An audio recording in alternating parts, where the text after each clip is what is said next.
Présente-toi s'il te plaît. Bonsoir, ici c'est Ciara Corporate et bienvenue dans le carré. Voilà. Alors Ciara, bonsoir. Bonsoir. Tu es directrice de la société Ciara Corporate. Tu vends des mèches de luxe. Dis-nous un peu comment tu as réussi à créer ton entreprise. J'ai créé mon entreprise en 2015, en 2014-2015, quand j'étais à Dakar. J'étais là-bas pour un mois, donc j'ai remarqué que la majorité des filles sénégalaises, elles mettent que des vrais cheveux sur la tête. Et je me suis dit, pourquoi pas au Bénin? Donc je suis rentrée et je suis allée au Nigeria acheter un peu et j'ai commencé petit à petit et après j'ai commencé par aller en Chine pour ramener et d'un seul coup ça a pris. Je vois. Justement, en parlant de Chine, ça tombe bien puisqu'on est dans le vif du sujet. On sait tous qu'il y a 3 ans de cela, tu as été impliqué dans une affaire de trafic de drogue en Chine. Raconte-nous comment ça s'est passé. Effectivement, j'ai été arrêtée en 2016 parce que je partais acheter en Chine des marchandises en fait. Et il y a un ami qui m'a demandé un service. Lui, il vit en Chine. Il m'a demandé est-ce que je peux lui ramener un collier là-bas. Et j'ai dit, il n'y a pas de problème. Vu que c'est un Béninois et souvent quand on va en Chine, il est un peu connu. Il nous aide à acheter des choses et tout. Donc du coup, quand il m'a demandé de ramener le colis, j'ai dit, il n'y a pas de problème. Donc il y a quelqu'un qui est passé à la boutique et il a déposé le colis. Moi, quand j'ai fini mes déjà de la journée, je suis allée chercher le colis. Et c'est pas un truc caché, j'ai même pas caché. Quand j'ai pris le colis, j'ai déposé directement dans mon sac, j'ai fermé. Et arrivé en Chine, un matin, vers 6 heures comme ça, on m'a arrêté. Il y avait pas mal de policiers. Ils m'ont appelé. Mais comme je me reprochais rien, je suis allée vers eux. Ils m'ont dit, le colis, est-ce que c'est pour moi? J'ai dit, bien sûr, le colis, c'est pour moi. Les vêtements, c'est pour moi. J'ai dit, bien sûr, c'est pour moi. Et le sachet, là, j'ai dit, non, ça, par contre, c'est pour un ami. Je dois remettre à un ami. Il est où, l'ami? Il dit, il vit en Chine. J'ai donné ses numéros, j'ai tout donné là-bas. Il m'a dit, non. Dans ton sac, il y a de la drogue dedans. J'ai dit, dans mon sac, le colis, là, il y a la drogue dedans. J'ai dit, ah bon? Ok, on va voir ensemble s'il y a vraiment la drogue. Et on ouvre le colis. Effectivement, il y avait de la drogue dedans. Et ce sont 5 boîtes de lait. Et dans les boîtes de lait, il y avait de la drogue dedans. Wow. Assez surprenant. Ouais. Dis-nous, ça s'est passé à l'aéroport ou tu étais déjà rentré? Non, c'est à l'aéroport. C'est à l'aéroport. Au contrôle de douane. Exactement. Voilà. Je vois. Et après ça, après ton arrestation, comment ça s'est passé? Est-ce que tu es directement allé procureur, directement en prison ou explique-nous un peu. Ok. On m'a arrêté aux environs de 6 heures du matin. On me posait des questions jusqu'à 17 heures. Wow. Pour savoir si effectivement c'est pour moi. J'ai dit c'est pas moi. Et on m'a amené quelque part, je ne sais pas. Si je me rappelle bien, on m'a amené quelque part comme à l'hôpital. Je ne sais pas si c'est pour voir si je consomme ça et tout. J'ai dit mais moi je ne fume pas et je ne fume pas de la marijuana, rien du tout. Après ça, on m'a amené à la détention. Ils m'ont dit que je dois rester là à attendre. Je ne me rappelle pas trop. Alors, un peu plus en profondeur, okay. Quelles ont été les conditions de ta détention là-bas? Est-ce que tu étais bien traité? Est-ce que c'était vraiment difficile? Raconte-nous un peu. Les conditions, je n'aurais même pas souhaité, même pour mon pire ennemi. C'est horrible ce que j'ai vécu pendant un mois à la détention. C'est vraiment horrible parce que, je suis une fille noire. Et de 2, d'abord les Chinois, ils sont racistes. Le premier jour où je suis arrivée, il y avait 16 filles. Et moi, je suis rentrée dedans. Ils m'ont dit, pourquoi je suis venue? Je les ai expliqué pourquoi je suis arrivée. Ils m'ont dit, j'ai dit, moi, j'ai rien fait quand même. Hein. Ils m'ont dit, mais ici, on ne sort pas d'ici. Tu es déjà arrivée, mais non. Tu sors pas, tu restes. D'abord, tu es maltraité, tu travailles beaucoup. En fait, les Chinois, je pense que la détention il te pousse à dire, peut-être il te pousse à avouer un crime que tu n'as pas fait. Pour moi, la détention. Mais à un moment donné, j'étais fatiguée de la manière dont on me traitait. Et j'étais fatiguée, je me suis dit, ok, ou bien je vais quand même avouer la vérité pour dire que c'est moi. Mais à un moment donné, j'ai dit non. Je préfère mourir dans la vérité que de mourir dans le mensonge.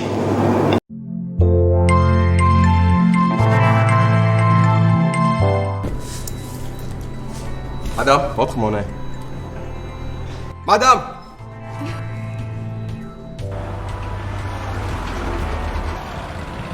Dada, Dabria.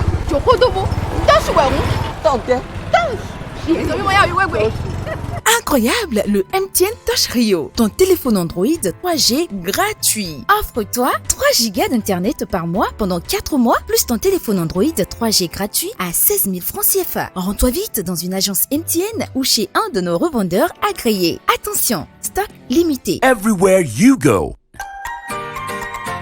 De la détention à ta période de liberté provisoire, comment tu as vécu cette période-là? Oui, d'abord, j'étais contente d'être en liberté d'abord. Et après ça, à un moment, je n'arrivais pas à dormir parce que d'abord, j'ai été vraiment traumatisée là-bas. Mais jusqu'à aujourd'hui, je n'arrive pas à dormir comme tout le monde. Et soit je me saoule, soit peut-être je prends un médicament. Et là-bas, je sortais presque tous les jours parce qu'il faut quelque chose pour me calmer.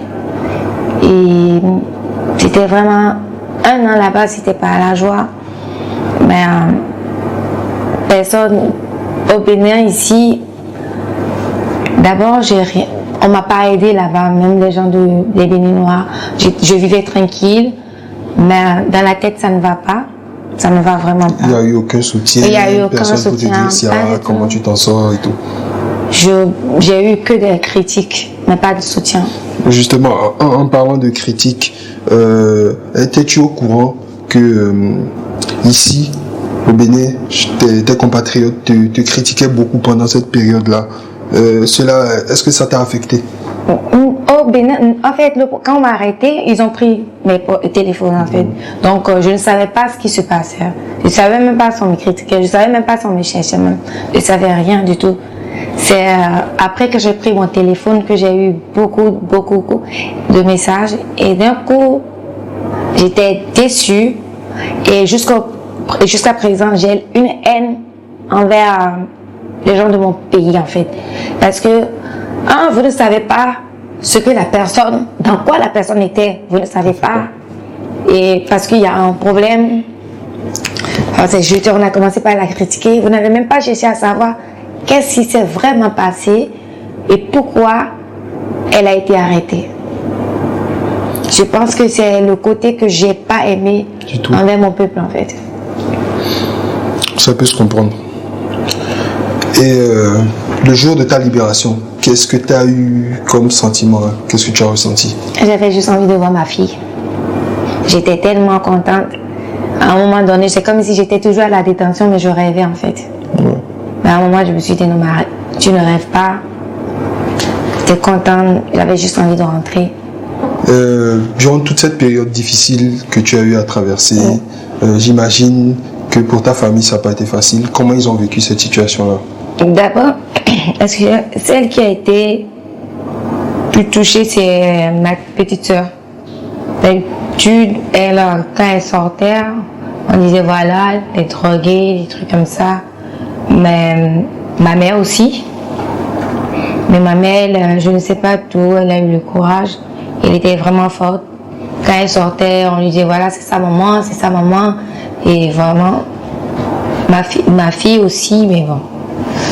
Je ne peux pas tout dire parce que je n'étais pas là. Ouais. Et ta fille, elle a quel âge aujourd'hui? Aujourd'hui, elle a 8 ans.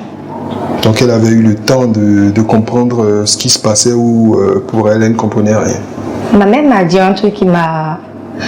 Avant de même partir, d'habitude quand je veux partir, ma fille, elle me dit rien. Mais quand je partais, elle était tellement collée à moi et elle pleurait beaucoup. Et je dis, mais je voyage d'habitude, c'est pas la première fois. Donc, Après, quand on m'a arrêté, ma mère a dit, chaque soir, ma fille n'arrêtait pas de pleurer, mais qu'elle ne comprenait rien. C'est le lien maternel. Je vois. C'est pas compliqué pour toi. Comment tu arrives à gérer avec ta famille, tes proches directement? Est-ce qu'ils ne sentent pas un certain changement en toi? Est-ce que c'est difficile? Non, au contraire, on me juge beaucoup, soit disant que c'est une fille qui sort beaucoup, sans savoir pourquoi elle sort. Je ne sors pas pour draguer les garçons, je ne sors pas pour chercher quoi que ce soit.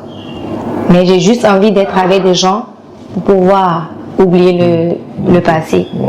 En fait, je ne sais pas si c'est ma façon de passer à autre chose en fait. Ouais. Et pour eux, ouais, elle sort beaucoup, on va profiter, on va faire ci.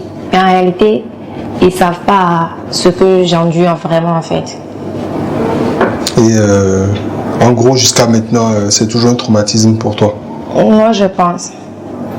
Et, si tu devais te définir en trois mots, définir ta personnalité en 3 mots, tu dirais quoi?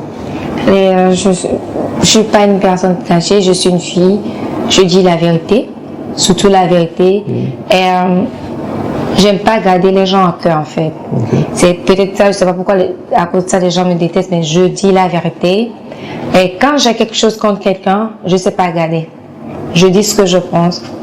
Tu peux avoir mal, c'est pas mon problème, mais je dis ce que je pense. Donc, si on doit récapituler en 3 mots, on va dire véridique, Direct. pas hypocrite, Ouais, exactement. et ouverte d'esprit. Exactement. Alors, si à côté musique, tu écoutes quoi? Tu es fan de qui? Tu écoutes quoi en ce moment? Donc, côté musique, j'aime beaucoup le rap. Ouais. Et s'il y a un artiste que j'écoute souvent et que j'aime bien ce qu'elle fait au Bénin ici, c'est Zénab. Zénab, sincèrement, j'aime bien ce qu'elle fait. Qui vient de signer avec Blue Diamond? Ah, Blue Diamond, voilà. Donc, je pense que vous n'allez pas regretter. Je ne pense pas. Non. J'aime bien ce qu'elle fait, franchement. Ok. Alors, on arrive à la fin de notre interview. Oui. Qu'est-ce que tu as envie de dire en dernier à toutes ces jeunes filles qui ont envie de te ressembler, qui t'ont prise pour modèle? Ok. Ce que moi je peux dire, parce que je reçois pas mal de messages, oui, t'es mon idole, je t'aime bien, des trucs comme ça, mais je pense que ce que je peux conseiller à la jeunesse, c'est que tout le monde peut y arriver. C'est que entre femmes, le mieux c'est de travailler, de se donner à fond. Par exemple, si tu as un travail, il faut te donner à fond. Peu importe ce qui se passe, peu importe ce que tu rencontres sur ton chemin, il faut jamais abandonner. Nous sommes à la fin de notre interview. Merci d'être passé dans le carré et à très bientôt. Merci. Non, je ne veux pas d'ennui. Combien match de rugby, Joe Fita Wiley.